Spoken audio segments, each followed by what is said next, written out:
You are listening to the Horse Radio Network, part of the Equine Network family. What a beautiful day for horses in the morning. You are listening to the #1 horse podcast in the world. Here's your entertaining look at the horse world and the people in it.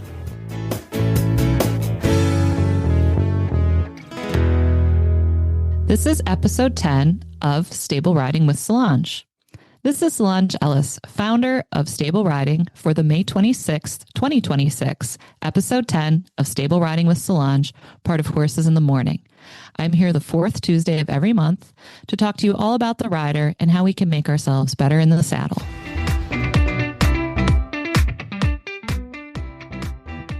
This month's pod is about all things Equicizer. For anyone who's listening who's thinking, what the heck is an Equicizer? Here's the lowdown. An Equicizer is a riding training tool. It's made of wood and metal. The body is wooden and shaped just like a horse's body. You can ride it bareback, in a pad, or any kind of saddle you'd like to cinch or girth it up with. The base and inner mechanism is metal, and it moves just like a horse. The gait it mirrors the most is the canter, as it was designed to help racehorse jockeys rehab and train. This works great for me in my instruction, as cantering is the gait and motion riders struggle with the most. And therefore, I spend a huge amount of time teaching riders how to canter. I chose to talk about this for the pod this month because I can be quoted over and over again saying, I can only do what I do because I have my Equicizers. But for that statement to really make sense, we have to go back in time, way back to when I first started teaching riders to begin with. I took over a facility and began breaking horses and teaching riders at 15 when I dropped out of school and got my GED. I threw my barn doors wide open and taught riders with no restrictions. I had no age or weight restrictions, no discipline or breed restrictions, no skill or goal restrictions. Anyone who wanted to learn to ride was welcome. My specialty? Real world riding. Fox hunting, trail riding, and hunter paces. Something that no one else in my area was doing, so it created a vacuum, and very quickly my program was full and bursting at the seams. For the better part of the last 26 years of my career, my lesson program was basically full. Now, with the launch of my stable riding system and the creation of my lab, I've shifted more into a specialist role, where riders come to me not just for weekly lessons, but for as-needed checkups and, of course, rider intensives. This model lets me see a much higher volume of riders, so if you ever want a session with me, don't panic. I can probably fit you in better now than I could have 5 or 6 years ago. My program being full for so long meant I teach an incredibly high volume of lessons. Under normal circumstances, I was teaching 35 to 40 lessons a week, each private and 1 hour long, and every type of rider under the sun, beginners to advanced, little kids to riders in their 80s.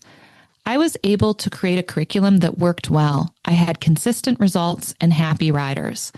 I could guide riders through the 2 weight distribution transitions, giving them a true deep seat, followed by a true light seat, and then finally the blended seat type of the high-level riders where you can ride in a deep seat, but with their weight still in their feet. So if I could do all these things, why change?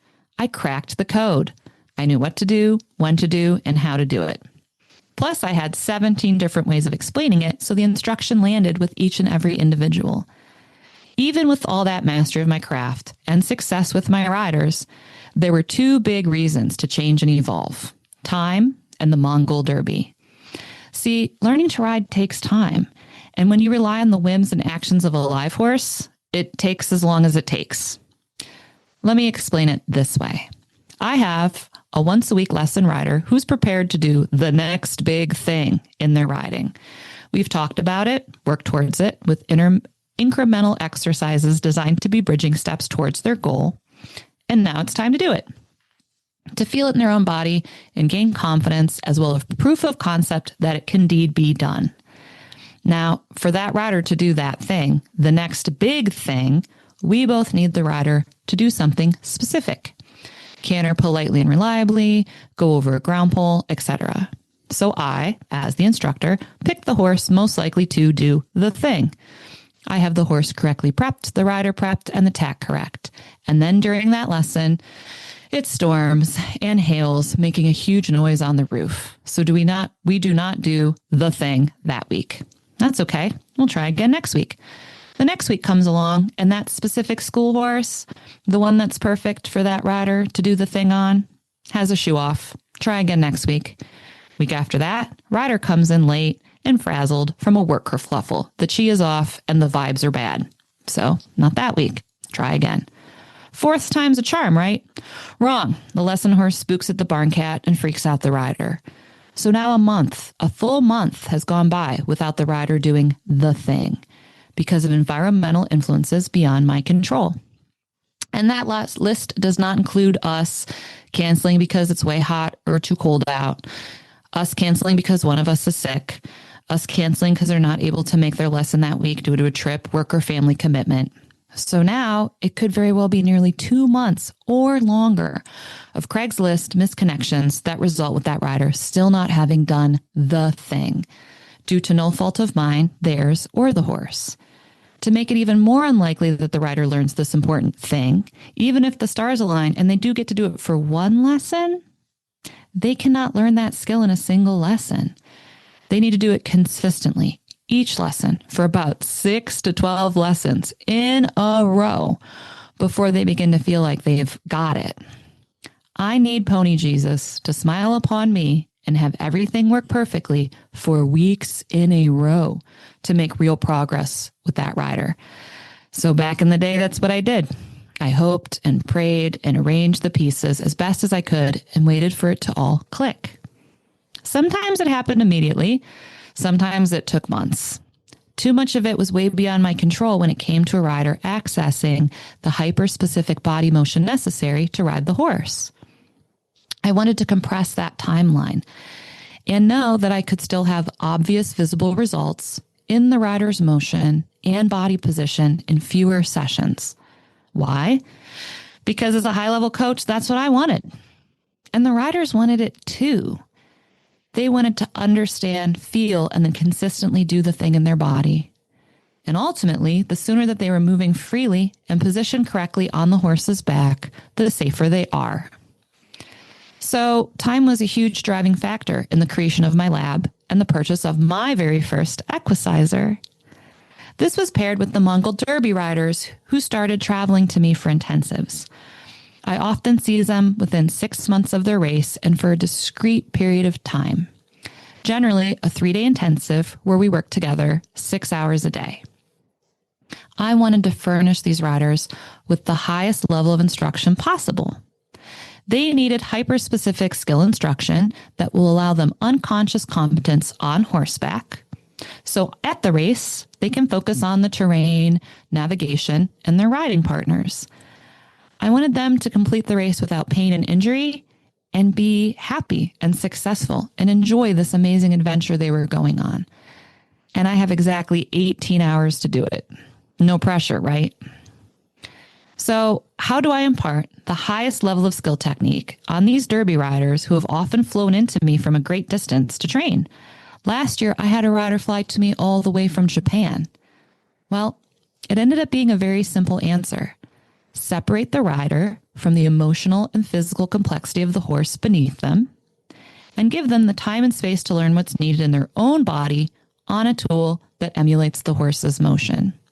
And that's where the Equicizer comes in. My lab is filled with tools that allow riders to move like they're riding a horse without a horse. But my Equicizer was the first tool I ordered for the space. A student of mine who's a horse racing fanatic has an Equicizer. So I asked her if I could come ride hers to check it out. Big thanks to Chris and Lexington. As soon as I sat on Lexington and I felt the motion for myself, I knew it would work. So I ordered my very first Equicizer from Frankie. I remember him asking me about the mane and what its name would be. I'd not realized that it needed a name. I knew that my next order was going to be the Mighty Bucky, so I figured if I was going to have a Bucky, it made sense to have a Woody. Now with the name and a request for plain short hair like my own, it was just a matter of time until he was built. Frankie's workshop is only a little more than an hour from my farm, so I drove out to pick Woody up. I sometimes look back on that first meeting and wonder what poor Frankie thought as I stood there explaining my system, the lab, and all my grand plans. If he thought I was crazy, he hid it well. and we immediately became friends. With great excitement, I unloaded Woody in the lab and thought to myself, now I have to get riders to use it. And I have to start building out an entire curriculum for it that slots into my existed mounted riding curriculum. So I made a little deal with myself. I'd try and teach at least 2 lessons a week in the lab if I could. I figured that'd be a fairly easy sell to my in-house students and give me the data I needed to curriculum build. Well, I was worried over nothing. Within 3 months, I was teaching 50% of my lessons in the lab. Riders were requesting it. If they had a skill they felt stuck in, they'd asked if I had a lab exercise for it. If they'd been off a few weeks due to schedules or being sick, they'd ask for a lab lesson. If they had a complicated body history and their back or neck or any other joint was bothering them, they'd text me and ask for a lab. I was coming up with exercises daily and realizing the more I did with the Equicizer, that I'd barely scraped the surface of what I could use it for. I remember in the first month of having it, riders try it, they would look at me and say, "You need another one of these." They were right. I did need another Equicizer. In fact, I needed many, many more. Since I kept ordering more and more of them from Frankie, I was able to get to know the maker and creator of the Equicizers pretty well. Frankie's a dream to work with and has been a supporter of my stable riding system from the very beginning. Since I talk so much about the lab and its tools here on the pod, I thought Frankie would be just the perfect guest for today's show. And Frankie has been a regular guest on Horses in the Morning since 2010. Frankie, hello. Thank you so much for taking the time to be on the show today. Solange, I am more than honored. You know that I'm a big fan of yours, and thank you for having me. We always have fun together, so I think this is going to be really great. All right. Are you ready? Because I have so many Equicizer-related questions. Absolutely. I am ready. Can you tell the audience when you built your first Equicizer, and was it for you or someone else?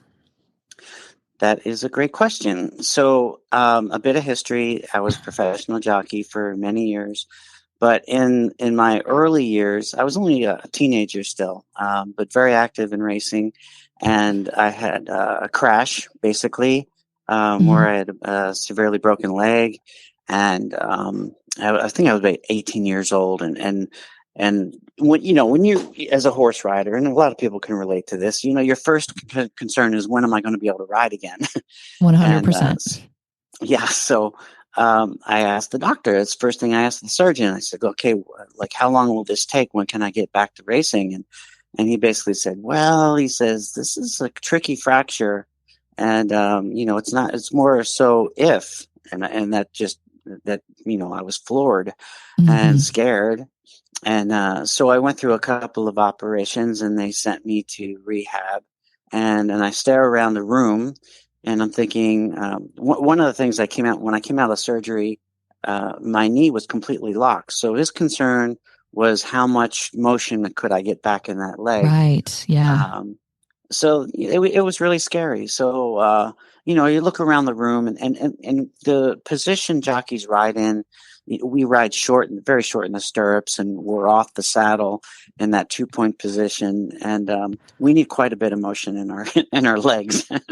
So, I just look around the room, and it's like, man, there's nothing here, and that I could simulate sitting on a horse and actually have my foot in the stirrup and actually try to get in that position, that race riding position that we do.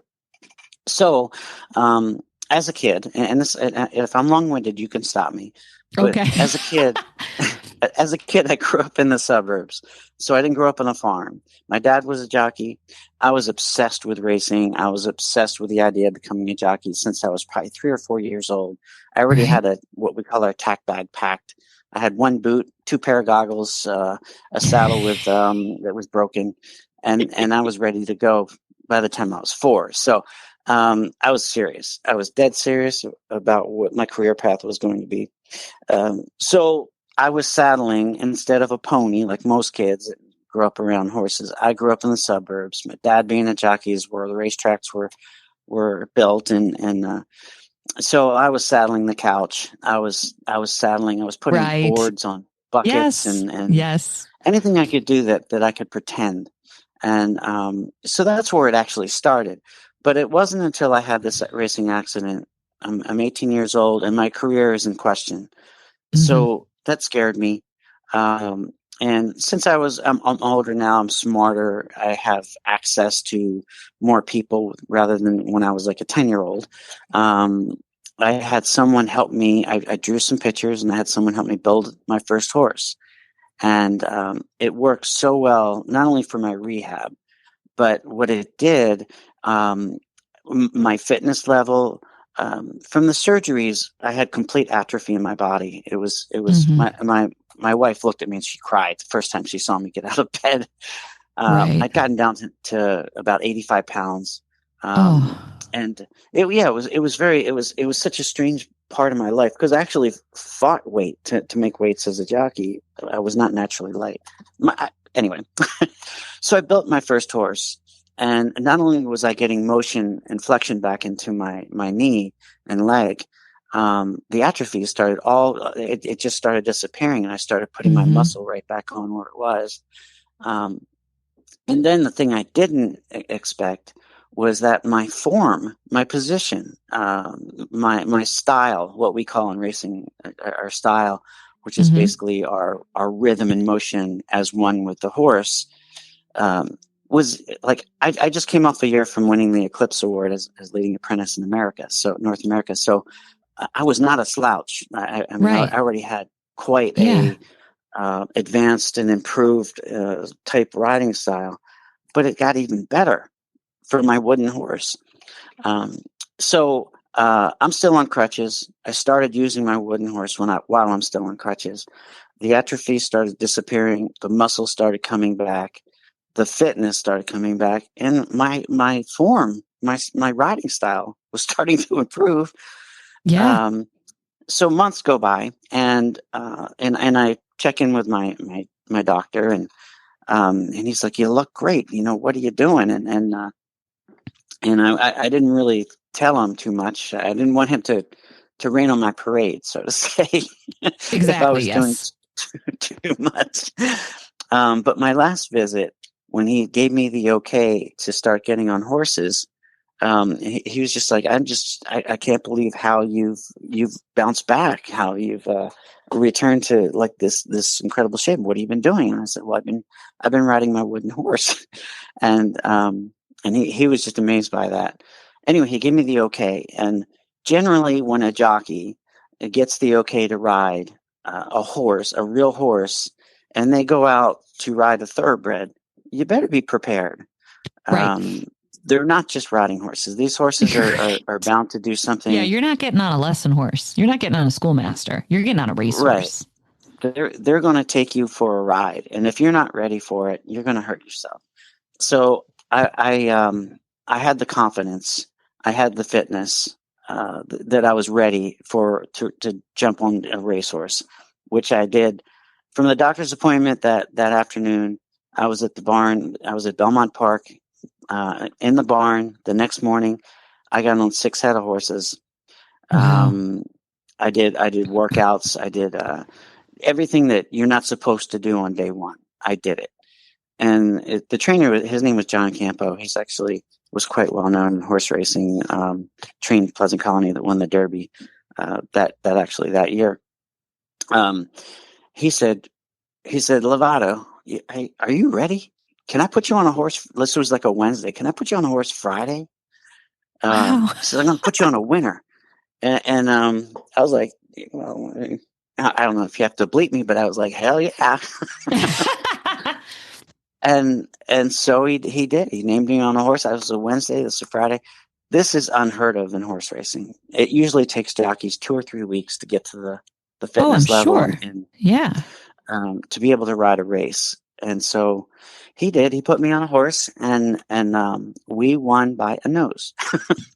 Wow. By a nostril. So it was a really cool story. But the jocks room, my fellow riders were like, how did you do this? And and I was like, I didn't want to. This is my little wooden horse, and some of my closer friends were like, I gotta see this thing, and it was hideous. I mean, it's not like the Equicizer now. and he was. Well, it didn't have to be pretty. It just had to work. It was functional. It was Yeah. quite goofy looking, but it got the job done. So I returned to racing. I resumed my career. Everything's honky dory. I got the flexion back in my knee. I did have a second surgery to remove some of the hardware that was in my leg, but I was back on my way. And the wooden horse was in my basement, and every once in a while I'd have friends over and we would play around and have some fun with it. But it did its job, and then God willing, I don't have another major injury like that where I'd need it again. It was just it was an ornament, so and a fun toy. But other jockeys were already starting to bug me to make them one, right? And and I didn't want to do it. It's one as I was back full force into my racing career, which requires all your time and energy, and I really didn't have the time or the tools and that I thought I needed, and I wanted to upgrade it, of course. From I built this one.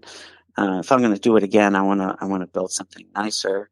So I put it off for years, and literally about 6 years went by that I finally caved in, and I built a couple of friends a horse. And at that time, it wasn't called the Equicizer. We just call it Frankie's wooden horse. So right, yeah. And then it just turned into one after another. People like. So there was a party out in California, out in Los Angeles, at Lafitte Pincay's house, and at the time he was one of the world famous leading jockeys in the entire planet, and he was begging me to make him one, and I told him I would make him one, but please don't tell anybody. I'm trying to keep it low key. I don't want to get this out there. I'm not ready for this. I don't have anybody else that could build them for me at the time. So he ended up having a party where all the jockeys were there from Santa Anita, all bunch of Hall of Famers. And my phone starts ringing off the hook, and they all want me to build them a horse. So, my late wife, Sandy, I'm just looking at her. I'm like, oh, this is a can of worms. What do we do? Yes.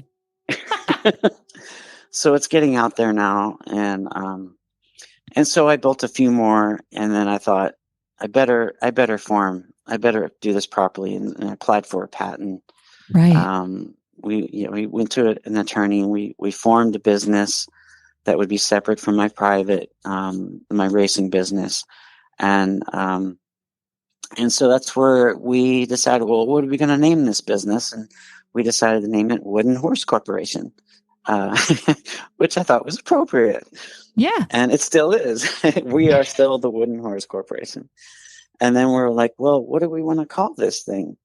And it was the first thought came in my mind, because you're thinking it's for exercise and it's based, it's equestrian based. So Equicizer.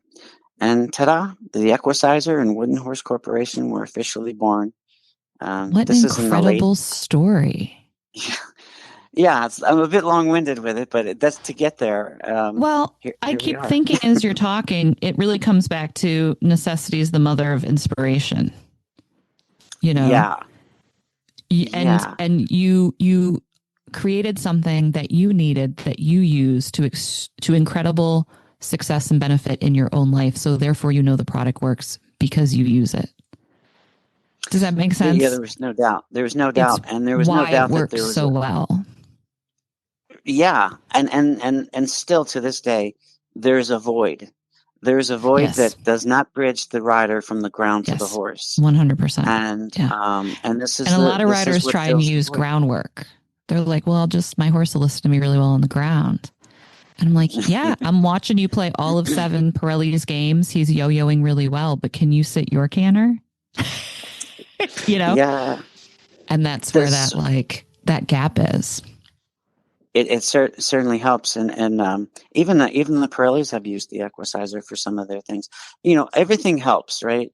Yeah, everything helps. And nothing's but the Equicizer's been a little bit more than some of that stuff that is not the horse. It's not wrapping your legs around the barrel and not moving your hips or your body in position. So now, how many Equicizers have you built to date? You know why that's a very good question, Solange? Because I just built my 1,900th horse. No way. You were like totally yeah, almost at 2K. You got to get like a cake and have a party when you get to 2,000. My own little party. Yeah. Can you imagine if you saw them all lined up? That's a lot of Equicizers. You know what? I did that one time. I did the math of what the measurement would be, like nose to tail, how far that would go. And I think it was about 9 miles, something like that. I once started thinking about how many hours I'd sat on my mounting block in my arena and taught people to ride. And then I started getting close to the number and then I got really upset and I stopped thinking about it. I'm like, you know what? I don't think I actually need to know that number. I think it can just sound nebulous. Now, I remember you telling me that they've been in TV and in movies and used in Hollywood in the past, right? Can you tell us a little bit about their like TV and movie career? Yes, sure. Again, because there's a void.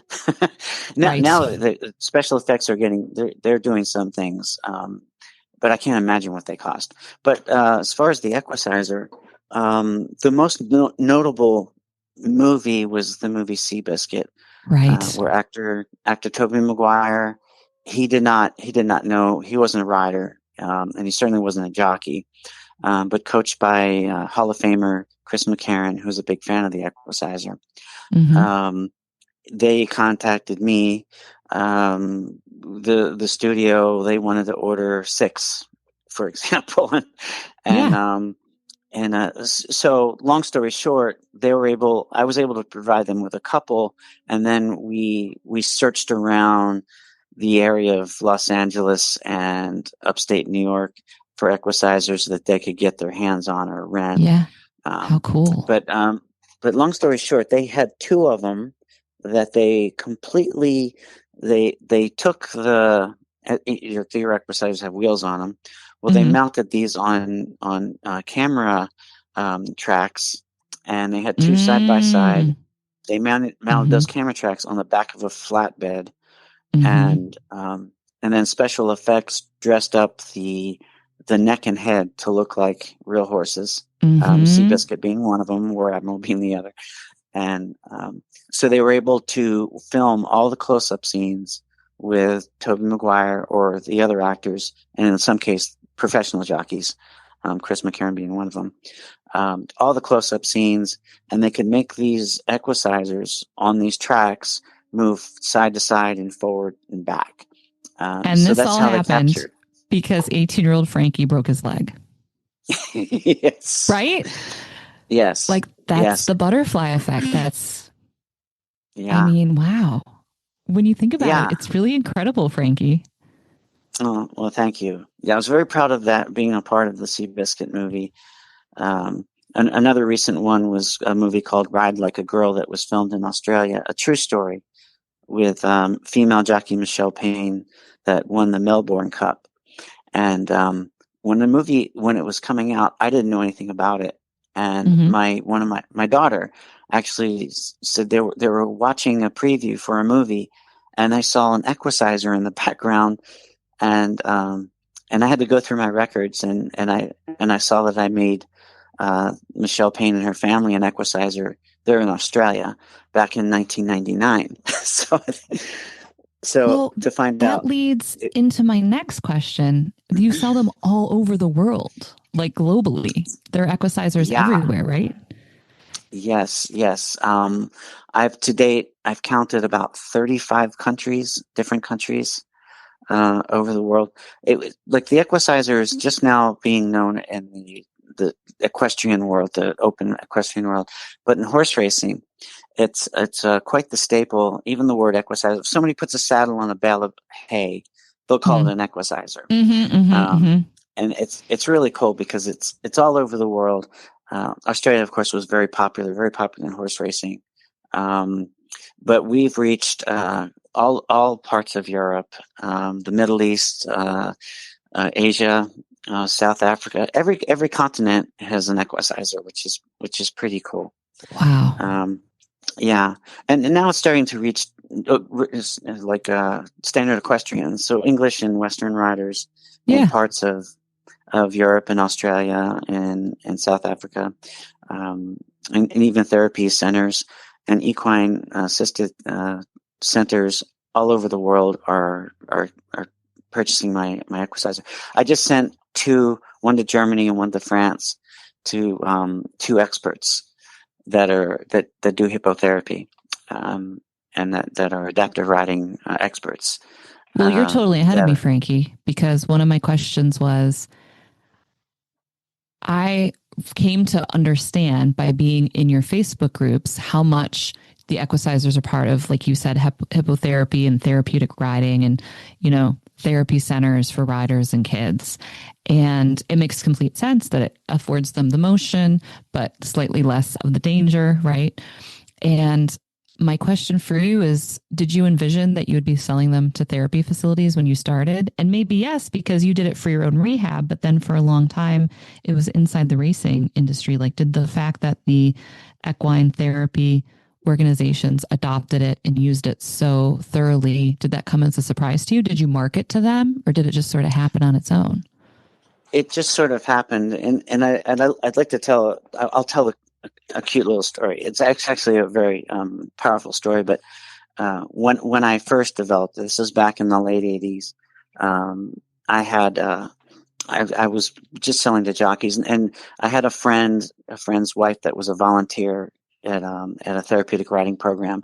So back then, therapeutic riding programs weren't as popular as they are now, because the benefits just keep growing, and people are more recognizing the benefits of using horses for therapeutic purposes. But anyway, this wife of a racing horse trainer came to me and said, "Frankie, we have a program out in Long Island." We were in New York at the time, out in Long Island. That there's a small boy. I think he was about 10 years old. He's involved with the program. He's got cerebral palsy. He's in a wheelchair. He's restricted to a wheelchair. We know the horses will help him. He loves horses. He loves coming out to the barn, but he's horrified to get on a horse. And would you bring one of your Equicizers out to the barn? And we just want to see how what it'll be like for him to get out of his wheelchair. One of his biggest fears, and for a lot of people with CP, they're very constricted. Their muscles are in knots, right? Right. So that's part of the anxiety. And then you have the horse, and then you have the height of the horse. Yeah. So you have several different levels of issues that you have to kind of you tackle, right? So they asked me to bring an Equicizer out. I brought an Equicizer out, and we wheel the thing out. They bring his wheelchair over, and they carefully place him on the Equicizer. Now, it's a very slow process. You kind of have to know what you're doing. And again, their muscles are in knots, so his legs are cramped up, his hands and arms are cramped up, and they put him on the Equicizer, and they just gently start making it move. He starts to, like a flower, like blossom, like his legs start to relax. He starts to be able to sit up straight. He becomes more verbal, being able to say his words clearer. And they were all like looking at this and like in tears. So that's when, and my wife and I, my late wife Sandy, and I were like, "Oh my goodness, Right. this was such a powerful moment." Yeah. And then that's not the end of it. And then he's pointing at the horse, the real horse, and he wants to ride. It was the bridge. It changed Exactly. everything. And so that's when I was like, "Oh my goodness," and then I'm thinking, is it enough? Is the Equicizer enough? Do I need to do this? Do I need to do that? What can make it better? And I'm still doing that for 35 years later. Well, that's how creative minds work, But you know what? I had an email just last week, Solange, with a program that just got their Equicizer, and I got the same letter, the same results. They had two riders that one had severe anxiety issues that wanted to ride, lost 100 pounds so that would be able to ride, and had a anxiety attack, But when they got the Equicizer, he rode the Equicizer, and he was like, I can do it. And they put him on a horse, and then I had another young girl that was that also had a lot of anxiety, and she rode the Equicizer, and she was ready for the horse. So they were said in one day they changed two people's lives, and I was like, okay, I'm on the right track. You are. Well, and you hit on the like really the perfect design the first time, and then that makes you think, well, surely I didn't get it right the first time. Obviously, I need to. Do you know what I mean? But you actually just got it right the first time. I got a funny story to that. If I'm not, again, I feel like I'm long-winded, but yes, I'll cut you off if I have to. But tell us another story. So this is like 30 years ago. This is how long I've been doing it, Solange. This is about 30 years ago. I decide, okay, I know the Equicizer is great for racing. I know it's great for these therapeutic riding programs, but what about, equestrians? They're gonna want and need more. And so I had some drawings, some designs, and some really rough prototypes of ideas of what I thought to bring more simulation to movement. So walk, trot, canter. Really want to get that 2-beat trot down. And I think that's going to be the key to success. And so I went to a mechanical engineering firm. I did some research, and I brought them all this information, my drawings, some prototypes, and I dropped it off. And there's a team of mechanical engineers, and what I learned, after going through thousands of dollars and weeks of time, they're like, we don't know how you did this. Right. We can't improve upon figure it. this out. Yep. Yeah. Yep. The only way they could improve on it, and it would have to be test and trial and error, is actually putting motors in it, either adding some sort of a gear system, motors. Yeah, but I think it would lose something because the fact that it's rider powered has more relevance to the people's body motion. This I've learned, and it's still a message that doesn't reach the equestrian world. But I've learned the organic experience is it beneficial, which is knowing what's your body, what's your muscles, what's your position, your rhythm. The Equicizer, a great horseman, Steve Lanfit, and Terry Myers, two great horsemen. They both just said, this thing's like a lie detector. Tells on you. Yes. Yeah. That's what you need. And I love that because it is such an organic experience. It's if it's not moving right, you're the one that's not moving it right. Right. And that's the key. That's what the riders need. Yeah. Yeah. So yeah, long story short, I spent thousands of dollars with experts, mechanical to learn engineers, that you were right. to learn that. But at least you didn't learn that you were wrong, right? Like, at least they're like, this is amazing, It's well, thank you. It's been a never ending journey, but I have not changed this system since 1993. So that's 33. Am I doing my math right? 33 years ago. Decades of proven results. That's a lot of data. That I cannot, I've still, kicked the tires here and there. Like, let me try this, and it just doesn't. It doesn't work. It only works the way it. And you're right, Solange. I did it on the first try, and I don't know how I did it. It's all pivot points and position. A download from the universe. My one friend would say he received a download from the universe. If the listeners want to know more about Equicizer, and of course, we'll link all this in the show notes and everything, where can they go to find you, Frankie, and learn more and see if they want to get one for themselves? Well, if anybody, I'd like to mention my Facebook groups. And yes.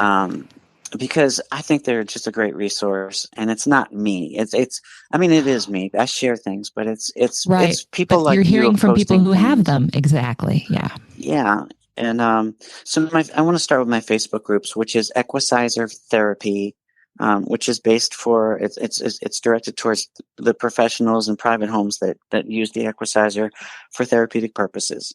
And then there's the Equicizer Adventures, which is It's mostly middle-aged women that had their kids and want to get back to riding, or they had to have a hip replacement or a knee replacement, or Yes. they got an Equicizer and they just want to share the love.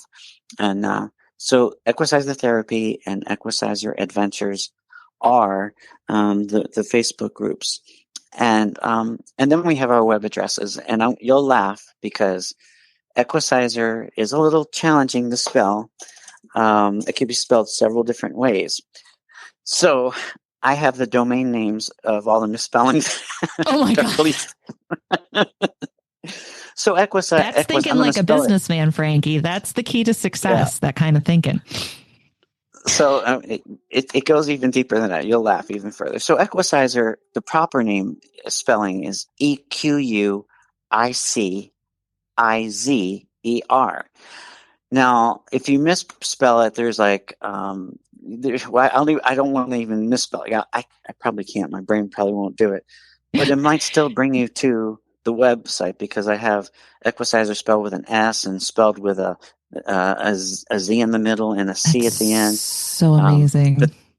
But then this is the funny part. I gave up on those, and frankieshorse.com brings you to my website. frankieshorse.com. So there's a lot of ways, dear listener, that you can get in touch with Frankie. It's made it very accessible. If you give up trying to spell Equicizer, and autocorrect is another thing. I mean, it's just frankieshorse.com gets you there. Exercisehorse.com gets you there. So I covered all my bases. That's good SEO, right? All right, Frankie. Last but not least, what's next for Equicizer? Okay. So I am still this little small business that makes these horses by hand. And by hand, dear listener. Frankie makes them by hand. Yeah. We've, like I said, we've reached every continent and just about 35 countries. I'm 63 years old now, Solange. You would I'm know. 5 foot tall. You could take 10 years off. You could take 10 years off, I swear. Oh, well, thank you.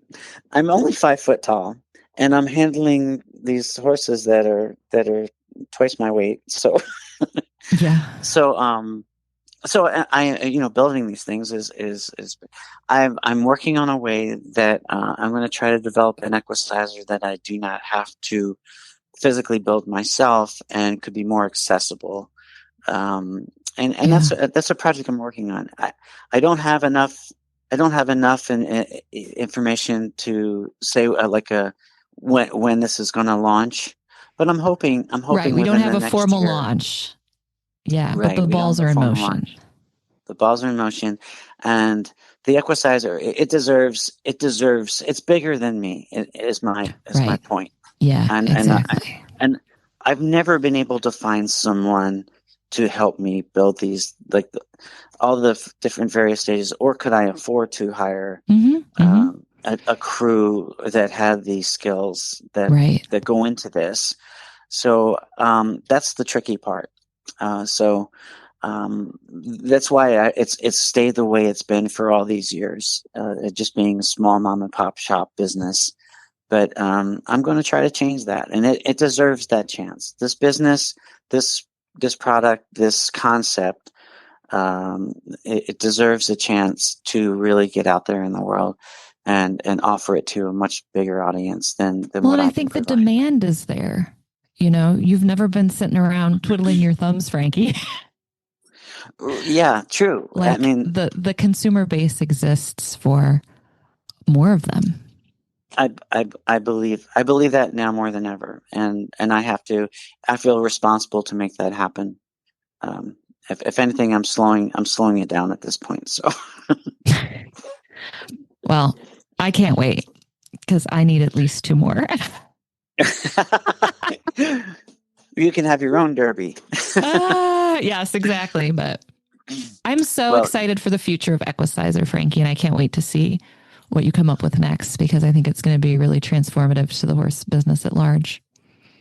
Well, your support has been so important with the growth and the process of where I'm going.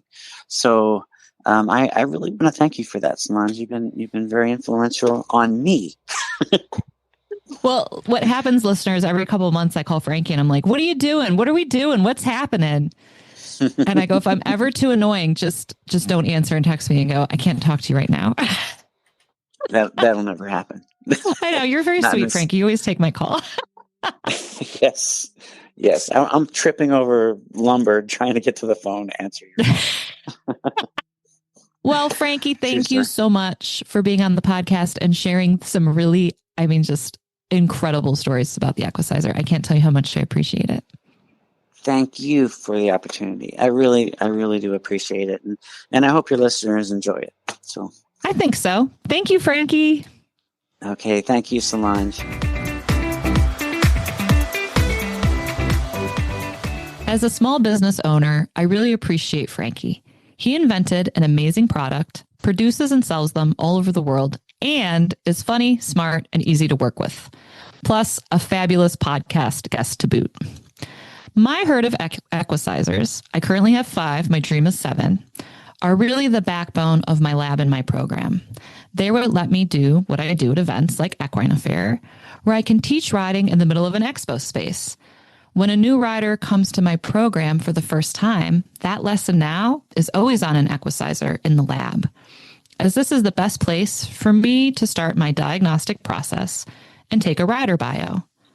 And now it's really why people come to me. They often have horses at home. If they want to ride a horse, they can. What they want and need is the lab and its tools in concert with my instruction. For my final thoughts on the Equicizer before I move on to posting, I want to talk about memory slots.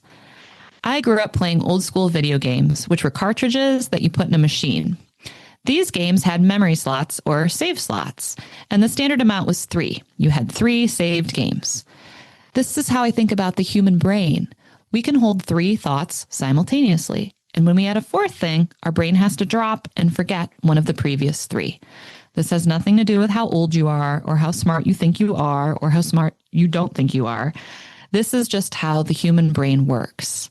When you're riding a horse, 2 of your 3 brain slots are thinking about the large flight animal that you've strapped yourself to, which leaves 1 sad, lonely brain slot to think about your chin, your shoulders, your hands, your heels, your legs, your hips, your stirrups, and your body motion.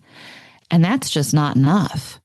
This is why riders will ride and feel like they never really get any better, because they're not. They're chasing their tail around and around, trying to think about a million things, all while controlling a horse. The Equicizer gives the rider the other 2 brain slots back. Suddenly, they have the ability to think and move exclusively about their body, and therefore learn the movement they need, and then apply it back into the saddle on a live horse. And I'll tell you what, you guys, it works every time. Okay, posting time. Here's how we are going to start talking about posting. We're going to talk about body motion. We're going to talk about body position and rhythm. So to start, there are 2 ways to place your legs when you sit on a horse. Femurs or thighs rotated in, where you grip with your thighs and knees and your toes point straight. The other is femurs or thighs naturally opened, where your knees do not grip or pinch. Instead, you track the horse with the back of your thigh bones and calf, and this position allows your toes to turn out at a 45 degree angle and your heels to go down. Currently, in today's culture of high-level dressage supremacy, riders who are not professional or high-level dressage riders are being asked to post in shoulder-hip heel alignment with their toes turned straight, which is very difficult. In fact, it's exactly how you post bareback. So unless you come to me and you're like, oh yeah, I can totally post bareback, that posting technique is probably not the best match for you. Also, that posting technique is designed for short bursts of posting, maybe 30 to 60 strides, not laps and laps around the arena or longer distances like on a trail ride or a fox hunt. If that whole thing still does not make sense to you, feel free to shoot me an email at solange@stableriding.us, and I can expand on that further. But since I teach very few professional dressage riders or riders who ride exclusively bareback, I'm going to assume that my listener base is approximately the same and talk today about normal, regular posting, not the adaptation to posting that dressage and bareback riders have to make. Our horse trots up and down while moving forward, so we need to rise up and down to post, not forward and back. The forward and back sort of posting that some riders have been taught is less stable for the rider. It requires less physical effort, but is definitely less stable. I call this motion pendulum posting, as the rider swings up and forward and then down and back and looks from the side like the pendulum at the bottom of a grandfather clock. Instead, we need to post up and down like a piston in a tube, which is how the horse moves. Up and down, not back and forth. So that's the motion part of posting. Next is the rhythm part. Many riders are told, let the horse push you up, wait for the horse to move you. This is really bad advice. Practicing letting the horse throw me up and forward out of the saddle sounds a lot like I'm practicing letting my horse throw me up and out of the saddle, which sounds like a guaranteed future fall and how you end up talking to the nice doctors in the emergency room. Instead, think about your posting motion being a fraction of a second ahead of your horse. Your posting motion sets the speed and impulsion for your horse's trot. They follow you, not the other way around. I tell my riders to imagine those big old ancient rowing ships. They all had a man on them with a drum who hit the drum to tell the men in the boat when to row. That's your job when you post. Your posting motion is the metronome to your horse's gait. So we've covered the motion and the rhythm. Next up, body position. Posting is a light seat position, which means your weight is in your feet and in your stirrups the whole time. Your stirrups are the floor you're standing up off of. To find your light seat, keep your ribs lifted and lean forward from your waist the amount that takes your weight from your seat bones and puts them into your stirrups. In this light seat position, your thighs are rotated out the amount that puts your calf on, not your knee, and turns your toe out at a 45-degree angle.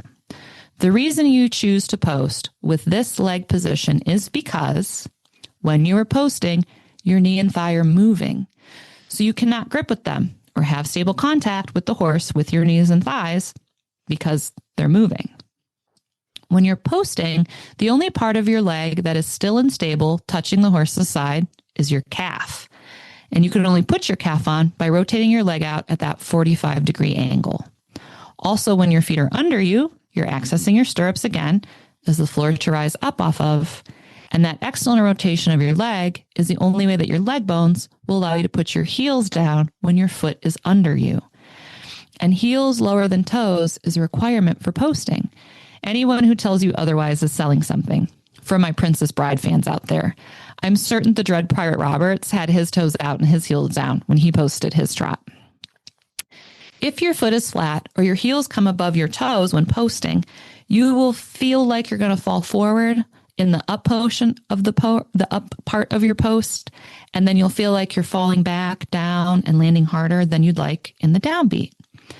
When you're posting correctly, your upper body is just chilling, but your lower body and legs are engaged and working the entire time.